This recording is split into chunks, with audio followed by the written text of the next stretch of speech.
creatures of the night? It's your girl Tati. Let's talk about AEW Dynamite.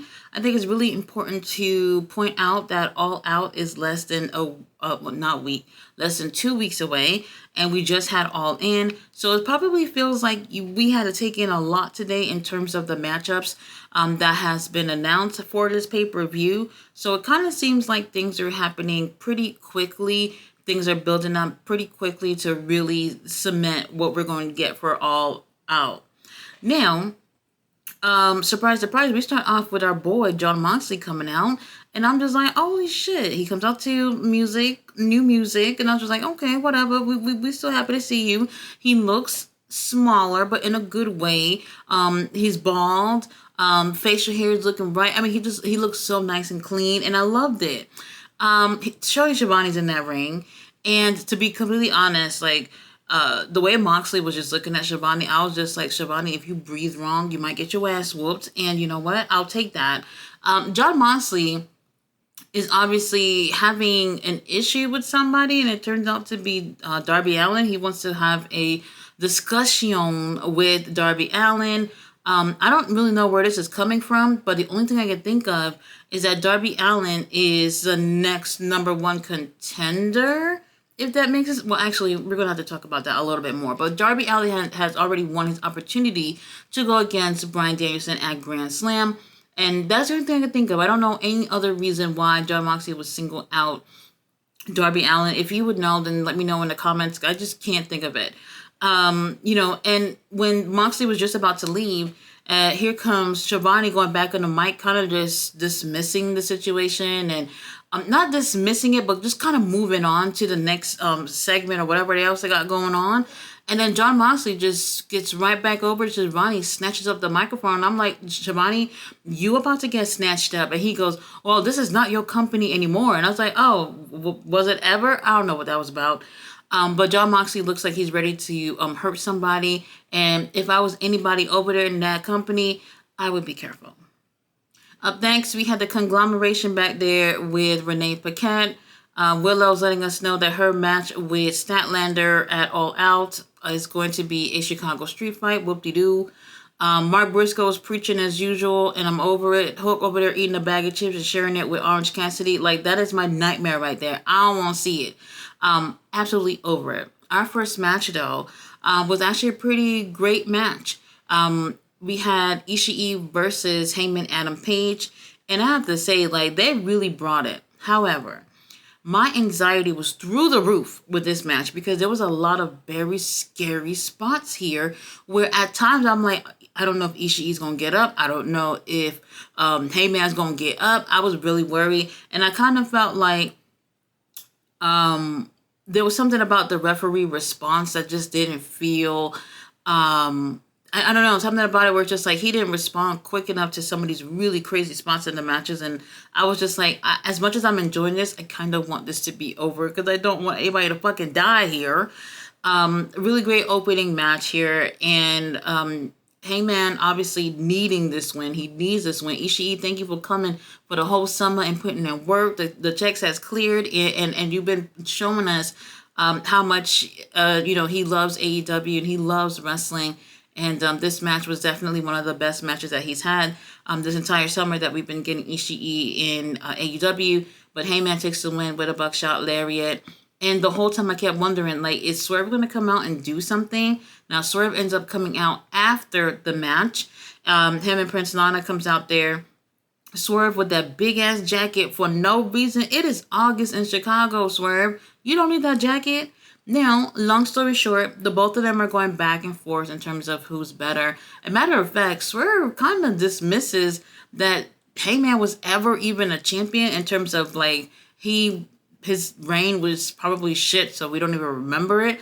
And to be honest, that's kind of true, unfortunately. They obviously want to go back at it again. There was this part where Swerve was just like, I pulled up one time at your house when your wife was about to give birth and I was going over to the hospital. And he said, that should have been your life. Basically saying that he should have stayed a house husband. And I was just like, holy shit, if somebody tells you that you should have been a house husband, bro, this is not good. Not good at all. Now, long story short, They will be facing each other at All Out, which I kind of was hoping it would, I don't know, maybe drag it out a little bit longer. But it's just at All Out in less than 2 weeks, and it's in a steel cage because Heyman was complaining. He said, hey, these bitches keep coming in the ring and helping you cheat and all that stuff. I want you one-on-one. And, with a steel cage match, I guess no one will be able to interfere. So I'm not mad at it. I kind of thought this would probably happen again. I thought we were going to run it back at Full Gear at some point.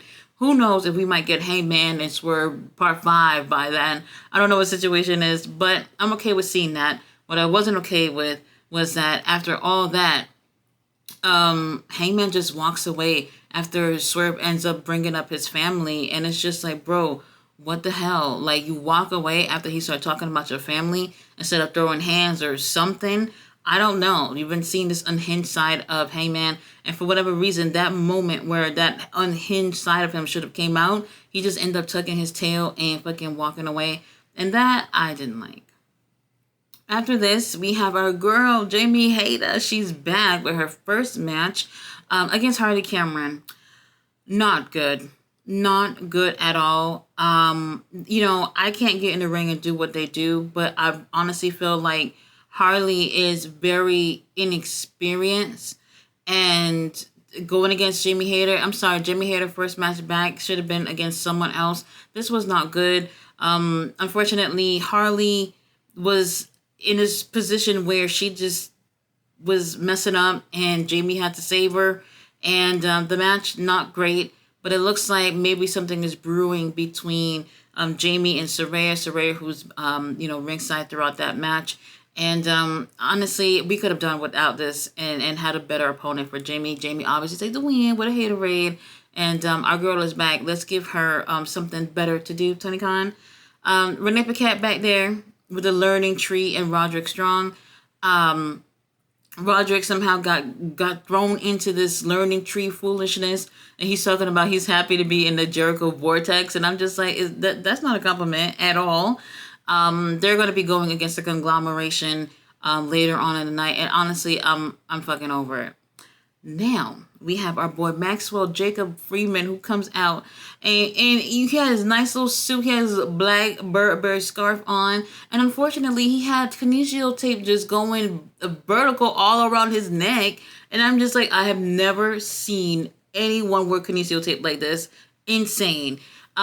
He comes out there and tell everybody basically, fuck America, I don't give a fuck about y'all because y'all didn't care about me. And he's like, where were y'all? I needed y'all at All In. And I was like, look, Max, I don't know about the rest of y'all, but I was there. I was pulling for you. I was cheering for you.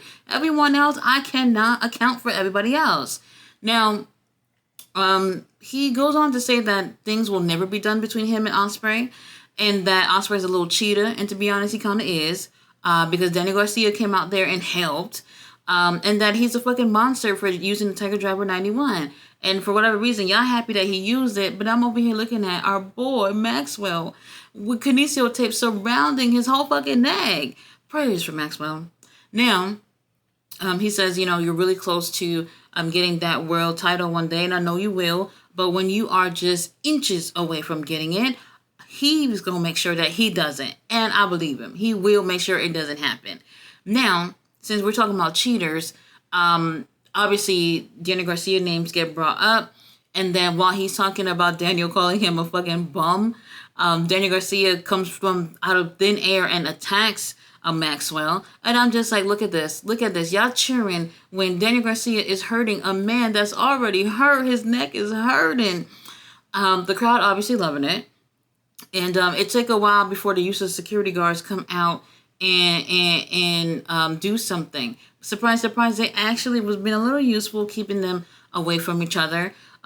Christopher Daniels, he always come out doing these little scuffles just to say, hey, I'm still employed. And for whatever reason, I'm just like, bro, you're a wrestler. Why you be coming out there kind of timid and scared? Like, if somebody was going to throw hands or whatever, like, you should be ready to fight. Whatever the situation is, Christopher Daniels is still with us. And Daniel Garcia got on the mic and soak up that microphone with saliva. When I say soak it up, like, it's horrible. Talking about how, that match that he had with Ospreay was one of the most important moments in his career. His family was there, his mama was there, and everybody. And Maxwell fucked it up for him by whooping his ass and and having him bloody, and he hasn't been able to wrestle since then. I get his point. Long story short, he contacted Tony Khan so that they can have a match at All Out. Great. All right, for the billionth time, the conglomeration has teamed up. They partnered up with Hook to go against Roderick Strong and the Learning Tree. I couldn't get into it. I just feel like no matter what, this team, I'm over it. I'm just so fucking over it.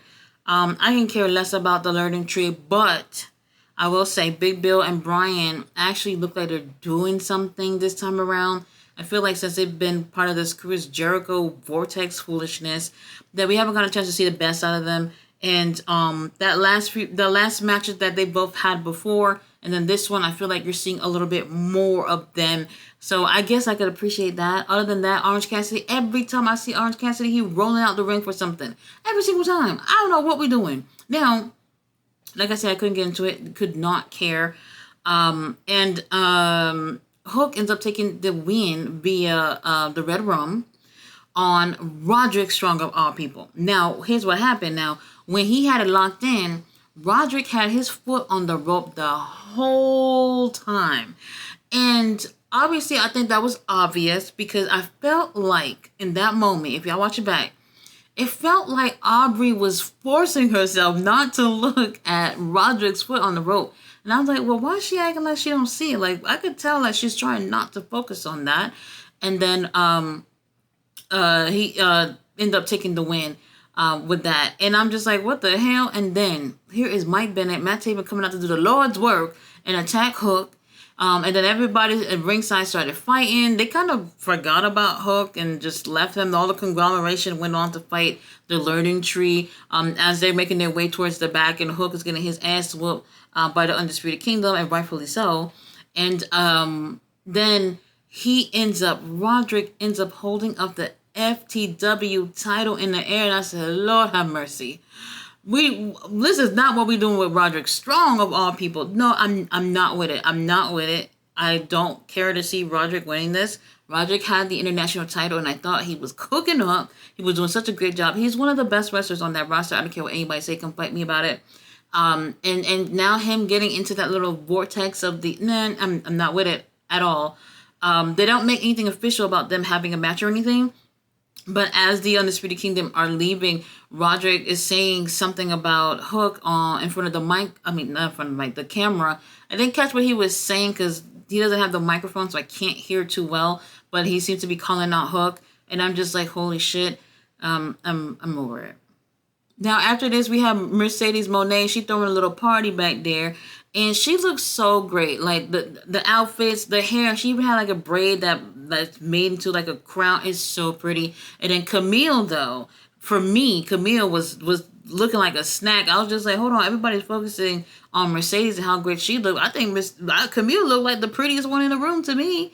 Now, here comes Private Party. They roll up, and Isaiah Cassidy goes on to not just congratulate her, but also shoot his shot, talking about, well, you single now and all this stuff. And I'm just like, Isaiah, I don't think she's interested in you. And while he's over there telling her how interested he is and how they probably should go do something, here comes Okada to shut that shit down. And then Mercedes asks Okada, how do you say bye, bitch? In Japanese. He whispers in her ear, and she's like, sayonara, bitches. And they end up leaving. And honestly, it's cute because Okada's doing the Mercedes dance, and I'm just like, he is so fucking likable. I don't care if he would just be with the elite for the rest of his career. No matter what he does, he's always a likable dude. Get away from them idiots if you can, Okada. So now we have Mariah, who's supposed to be doing her little celebration for winning the women's title.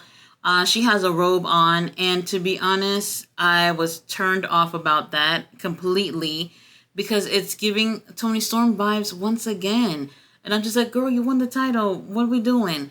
Long story short, she ends up trying to show us who the glamour Mariah is, and she ends up taking off the robe, and it's just somewhat of a sexy dress, maybe even lingerie with the title on. And it's giving me nothing. I have stuff that look like that in my closet, Mariah. It's nothing. You just go to sleep in that shit. I was kind of disappointed with this, and honestly, you didn't miss anything at all. So now they show the grizzled young veterans and their little, I guess, run-in with the Young Bucks after the tag title match at All In. Basically, let them know that we see you and we see them titles. Now they showed, the grizzled young vets at Dynamite. They're going to be going against the Outrunners at Rampage. I love the Outrunners, but this is definitely giving me squash match vibes, and I'm over it. After this, we do have a commercial of them showing Takeshita at the G1 tournament this year. That's where Takeshita has been for the past month. He absolutely killed it. I'm not being biased. I think he had the best matches out of any wrestler in that whole tournament.